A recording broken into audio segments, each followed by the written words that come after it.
Tegak kembali khilafah. Tegakkan khilafah. Daulah khilafah Islamiyah. Tegakkan khilafah. Tegakkan khilafah. Tegakkan khilafah. Tegakkan khilafah. Tegakkan khilafah. Tegakkan khilafah. Tegakkan khilafah. Tegakkan khilafah.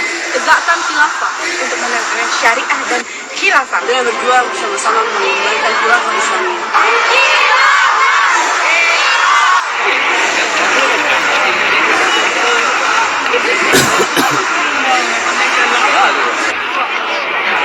Alhamdulillah, siang ini siang menuju sholat asar, gerakan mahasiswa kebebasan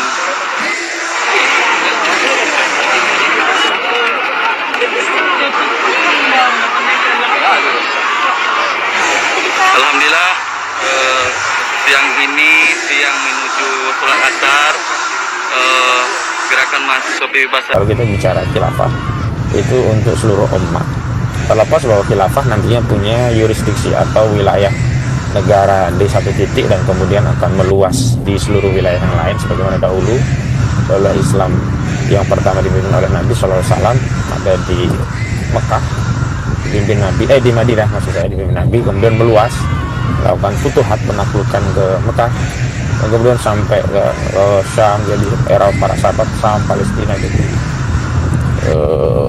seluruh jazirah Arab, bahkan kemudian pada khalifah selanjutnya wilayah kekhilafahan Islam meluas sampai ke Eropa, bahkan Asia, dan juga sampai ke wilayah kita. Nama saya Saifuddin. Nah, nama saya Saifuddin. Saya dari petugas kekhilafahan Islam. Khilafatul Muslimin. Mohon doanya Khalifah Amirul Mukminin Abdul Qadir Hasan Baraja sekarang masih di penjara di Jakarta, ditahan tanpa ada tuduhan, tanpa ada apa? Tanpa ada vonis hukum. Tuduhannya adalah membuat makar karena ingin menegakkan kehilafahan. Jadi saya sampaikan di sini bahwa tidak ada jalannya untuk bersatu kecuali kita harus mengangkat seorang imam menegakkan kehilafahan ini. Allahu Akbar. Allah. Oleh karena itu harus kita berjuang. Bagaimana kita di Indonesia ini punya kekuasaan. Indonesia ini harus diatur dengan hukum Islam. Dan tegakkan hanya syariat Islam saja. Yang kedua, saudara-saudara sekalian, perubahan yang harus kita lakukan adalah berubah kekuasaan yang saat sekarang ini berada di tangan pemilik modal menjadi murni di tangan kita, di tangan umat. Inilah arah perubahan yang kedua, saudara-saudara.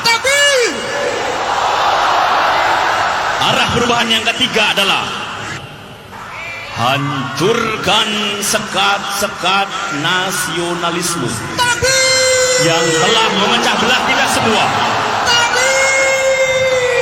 Angkat satu orang khalifah untuk menyatukan umat. Karena itu maka umat akan betul-betul menjadi ummah wahidah. Itulah arah yang ketiga. Dan yang keempat adalah jadikan hak tabani berada di tangan khalifah. Tinggalkan proses penentuan hukum perundang-undangan buatan manusia melalui voting. Tinggalkan. Berikan kewenangan kepada khalifah untuk mengambil salah satu pendapat hukum terkuat di antara pendapat para mujtahid yang telah digali dari sumber-sumber hukum Islam. Inilah 4 perubahan yang harus kita lakukan, dan inilah 4 pilar khilafah. Oleh karena itu, perubahan yang harus kita lakukan adalah perubahan untuk menegakkan khilafah. Bapak Ibu yang dimuliakan Allah, oleh sebab itu solusi penyelesaian umat ini hanya satu. Apa itu? Khilafah. Tegaknya khilafah, maka selesailah masalah. Takbir. Bapak Ibu yang dimuliakan Allah, oleh sebab itu solusi penyelesaian umat ini hanya satu. Apa itu? Khilafah. Tegaknya khilafah, maka selesailah masalah. Takbir. Bapak Ibu yang dimuliakan Allah, oleh sebab itu solusi penyelesaian umat ini hanya satu. Apa itu? Khilafah. Tegaknya khilafah, maka selesailah masalah. Takbir. Bapak, Ibu, hadirin pemuda-pemudi sebangsa setanah air dimanapun kalian berada. Pemuda-pemudi sebangsa setanah air, relakah negara kita berganti dengan khilafah? Relakah kita dipimpin oleh orang-orang yang tidak tahu apa itu Islam yang sebenarnya? Mereka berislam coba kedok, teriak-teriak ingin menegakkan syariat Islam, padahal syariat yang mereka jalankan tidak sesuai dengan Islam. Syariat yang mereka jalankan syariat setan.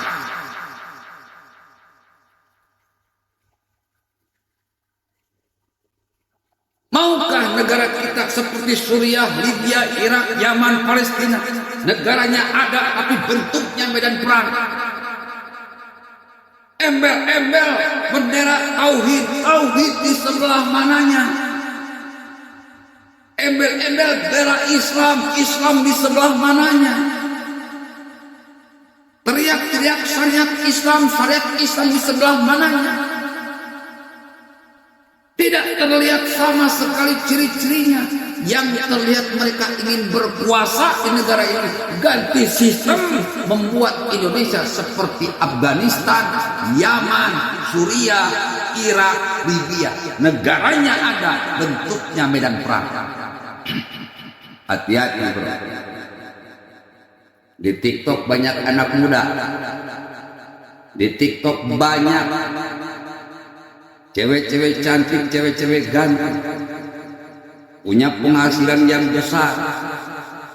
Nanti kalau negara ini berganti, sistemnya berganti, TikTok diharamkan, Facebook diharamkan, YouTube diharamkan, semua yang berbau kafir akan diharamkan.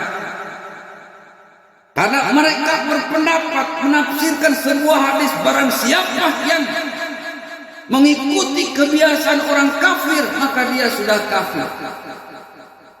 Jadi hati-hati. Rakyat TikTok jangan dukung orang-orang khilafah. Kepada orang kafir maka dia bagian dari kafir itu. Condong hatinya kepada orang kafir, rusak. Nanti pas mau sakaratul maut datang dia ramai-ramai. Apa yang selalu kita tengok, apa yang selalu kita dengar, itulah yang akan datang waktu kita sakaratul maut tadi. Pas kita sedang datang artis-artis Korea, Sanjay Dutt, Amitabh Bachchan, datang semua. Datang orang membisikkan ke telinga sebelah kanan, la ilaha illallah. Datang dari selamat murtad, selamat murtad, selamat murtad, selamat murtad. Yang ulang tahun pakai topi itu kan ada tuh, orang tuanya memasangkan anak itu sekarang, nah pakai ini ya, sambil tiup lilin. Nah itu sama mendoakan anaknya murtad. Man tashabbaha biqaumin, siapa yang ikut tradisi suatu kaum, fahuwa minhum, maka dia bagian dari kaum tersebut. Wa usyira yaumal qiyamati ma'ahum, nanti dia di akhirat akan dibangkitkan bersama kaum itu. Tegaknya khilafah, maka selesailah masalah. Takbir.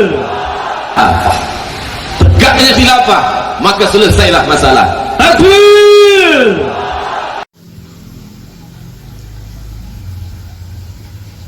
Bapak, Ibu, hadirin pemuda-pemudi sebangsa setanah air dimanapun kalian berada, yakin kalau khilafah akan menyelesaikan semua masalah yang ada di Indonesia.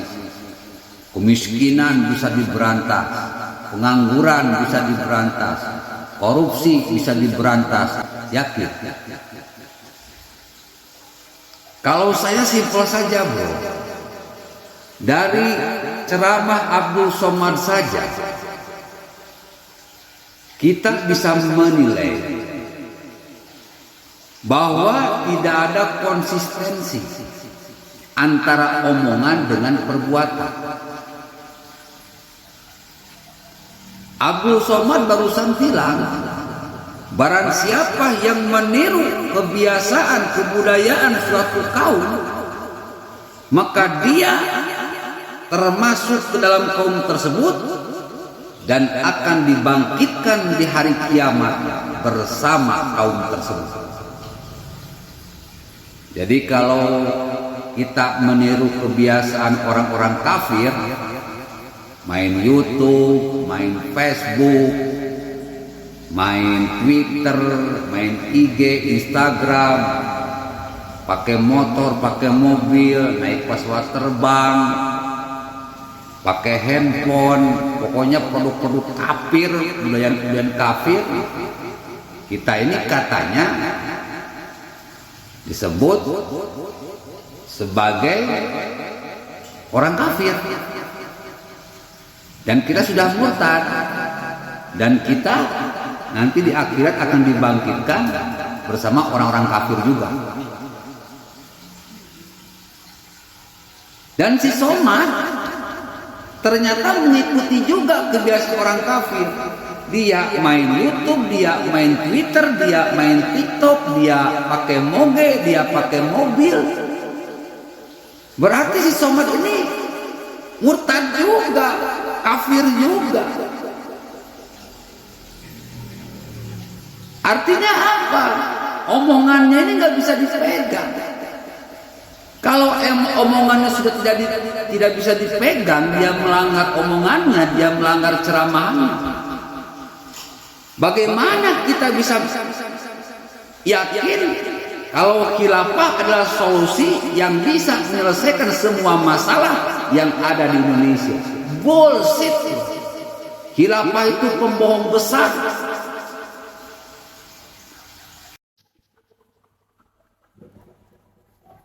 Bapak Ibu hadirin pemuda-pemudi sebangsa setanah air dimanapun kalian berada, saya sudah bilang sejak dulu, Ustadz tenar belum tentu benar, dan Ustadz benar belum tentu tenar. Nah, si Somad ini Ustadz tenar yang tidak benar. Menafsirkan satu hadis aja ngaco, bro. Bagaimana menafsirkan Al-Quran yang 6.666 ayat 37 114 surat, satu hadis aja ngaco. Gobloknya minta ampun. Katanya tidak boleh mengikuti kebiasaan orang kafir. Nanti dibangkitkan di hari kiamat bersama orang kafir. Lah dia jilat ludahnya sendiri, ikut juga kebiasaan orang kafir, main Twitter, main YouTube, punya moge, punya motor buatan orang-orang kafir. Jadi akhirnya kayak badut, jadi bahan tertawaan. Dan anehnya rakyat Indonesia percaya. Ya Ustadz, dia kan jebolan dari Mesir, dari Maroko, dia profesor. Bro, kata Allah, Bismillahirrahmanirrahim, Inna akramakum indallahi atqakum. Allah tidak melihat statusmu, Allah tidak melihat gelarmu, Allah tidak melihat keturunanmu, Allah tidak melihat pekerjaanmu, tetapi Allah melihat ketakwaanmu. Artinya apa? Kebenaran yang ada dan sudah dilakukan olehmu. Jadi kalau ada seorang tukang beca, seorang pegawai, seorang karyawan, omongannya benar, ambil, bro.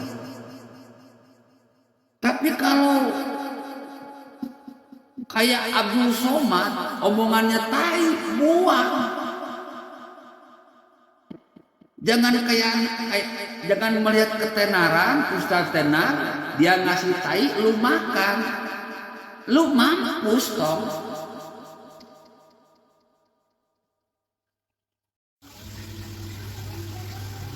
Mending kalau yang mampus lu doang. Tapi kalau bikin kehancuran bagi negara ini seperti Suriah, Libya, Irak, Yaman, Palestina, karena salah tafsir satu ayat, kan ngeri bro, ngeri coy. Orang-orang khilafah seperti Abdul Somad ini, orang-orang khilafah seperti Habib Rizik, Agim, Adi Hidayat, HTI, FPI, PKS, MUI, mereka itu salah tafsir, teriak-teriak ingin mendirikan negara Islam, ingin mendirikan khilafah, ganti sistem, ganti rejim di 2024 nanti. Ini akan bikin kehancuran bagi negara ini coy. Mereka salah tafsir satu ayat, mereka salah tafsir hadis. Ya kalau masalah sepele, masalah kita jadi kafir, ya itu tidak begitu besar efeknya. Tetapi kalau sampai khilafah yang merupakan salah tafsir ini benar-benar tegak di Indonesia, habis Indonesia toh. Habis. Kita dipimpin oleh orang-orang yang botol, yang bodoh dan tolol, yang tidak ngerti apa itu Islam, yang tidak ngerti apa itu syariat Islam, yang tidak bisa menafsirkan Al-Quran dan hadis secara benar. Hati-hati bro, 2024 itu akan dijadikan pintu masuk khilafah berkuasa di Indonesia. Dia memilih calon presiden yang botol juga, bodoh dan tolol juga. Siapa? Anies Baswedan. Taruhlah si Anies ini menang, kekuatan khilafah semakin membesar, UUT, ujung-ujung Taliban, maka akan terjadi pergerakan dari bawah untuk melakukan kudeta, dan itu fix. Kalian pikir Indonesia akan jadi khilafah itu bohongan? Enggak. Indonesia cepat atau lambat akan jadi khilafah. Saya sudah melihat tanda-tandanya. Paham-paham khilafah ini sudah menyebar kemana-mana, dan sudah banyak orang yang terpapar, baik pemerintah maupun non pemerintah. Jadi sebetulnya kalau menurut saya ini tinggal menunggu waktu saja. Khilafah itu cuma bom waktu. Andaikan 2024 jagoan khilafah ini menang, jagoan HTI, FPI, PKS, MUI ini menang, jagoan Rizik Syihab, Bahar Smith, Abdul Somad, Adi Hidayat ini menang, berarti bom waktunya meledak. Lihat saja nanti akan seperti apa Indonesia. Mungkin akan lebih hancur daripada Suriah, akan lebih hancur daripada Libya, akan lebih hancur daripada Yaman, akan lebih hancur daripada Palestina. Negara mereka hancur oleh khilafah, oleh orang-orang kayak Abdul Somad, Rizik Syihab, Bahar Smith, HTI, FPI, PKS, MUI. Apa rakyat Indonesia tidak berpikir ke arah sana? Strategi yang dijalankan oleh para pendukung khilafah itu sama dengan strategi Taliban dalam merebut kekuasaan. Mereka merayap dari bawah hingga ke atas, memprovokasi umat Islam dengan dalil-dalil yang salah tafsir, dengan isu-isu kiamat, Imam Mahdi, mempersatukan umat Islam, timbul rasa fanatisme. Nanti rakyatnya membangkang kepada pemerintah, tidak percaya sama pemerintah, melakukan kudeta.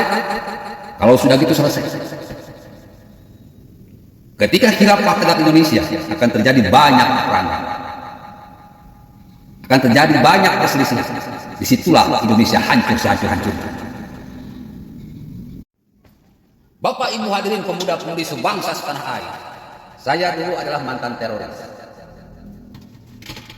Jadi tahu apa itu teroris.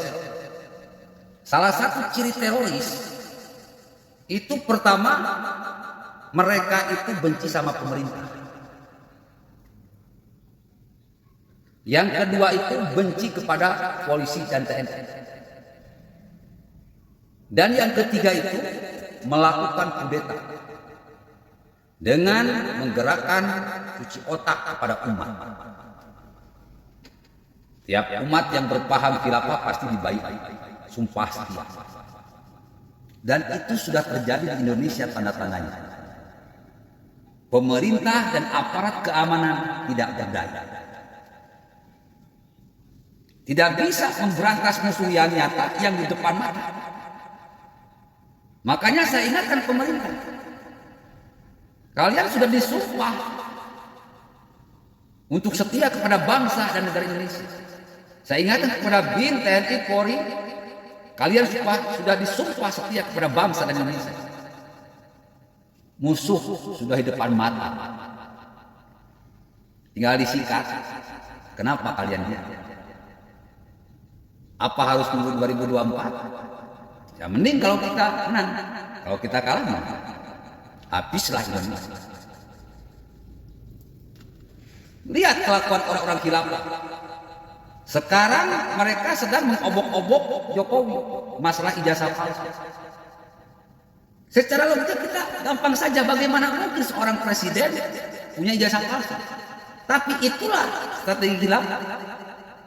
Mereka akan mencoba melakukan segala cara untuk merebut kekuasaan. Dan sekarang kita bisa melihat mereka memfitnah besar-besaran bahwa ijazah Jokowi palsu. Itu kelakuan orang khilafah seperti itu. Kalau saya Kapolri, kalau saya Panglima TNI, orang yang melakukan pelaporan masa ijazah palsu saya tumpas habis. Bapak Ibu hadirin pemuda-pemudi sebangsa setanah air dimanapun kalian berada. Wah, Ustadz Gus AA ini bikin fitnah kepada Abdul Somad, Rizik Syihab, Bahar Smith, Andi Hidayat. Fitnah apaan? Video-video mereka berserakan di media sosial dan sudah saya save jauh-jauh hari. Sekarang saya tinggal merangkai saja. Dan video ini saya masukkan ke YouTube. Kalian bisa lihat di sana. Benarkah saya bikin fitnah? Allah berfirman, "Inna fi khalqis samawati wal ardi wa ikhtilafil laili wan nahari la ayatin lil albab." Sesungguhnya dalam penciptaan langit dan bumi dan silih bergantinya siang dan malam terdapat tanda-tanda untuk orang-orang yang berpikir, berakal. Lihat tanda-tandanya, Bu. Video nyampah di media sosial. Pergerakan menjadikan negara Indonesia sebagai khilafah itu bukan bohongan, ini beneran, ini serius, semuanya tinggal tunggu waktu saja. Nyampah, Bro. Di media sosial, jejak digital. Kalau kalian masih mendengarkan ceramah-ceramah Abdul Somad, Andi Hidayat, Bahar Smith, Rizik Syihab, berarti kalian mendukung khilafah. Berarti kalian sama saja bunuh diri, ingin menghancurkan bangsa dan negara ini, cepat atau lambat. Paling gampang, sampel sebuah negara yang mengkhilafah. Lihat Afghanistan. Negaranya amburadul, acak-acakan berantakan, rakyatnya miskin, negaranya terkucilkan. Apa kita mau seperti itu? Karena orang-orang khilafah ini jangankan ngurus negara, menafsirkan satu ayat aja mereka gak becus. Apalagi ngurus negara repot, pelik. Makanya 2024 hancurkan kelompok Anies Baswedan dan kawan-kawan, khilafah dan kawan-kawan. Assalamualaikum warahmatullahi wabarakatuh.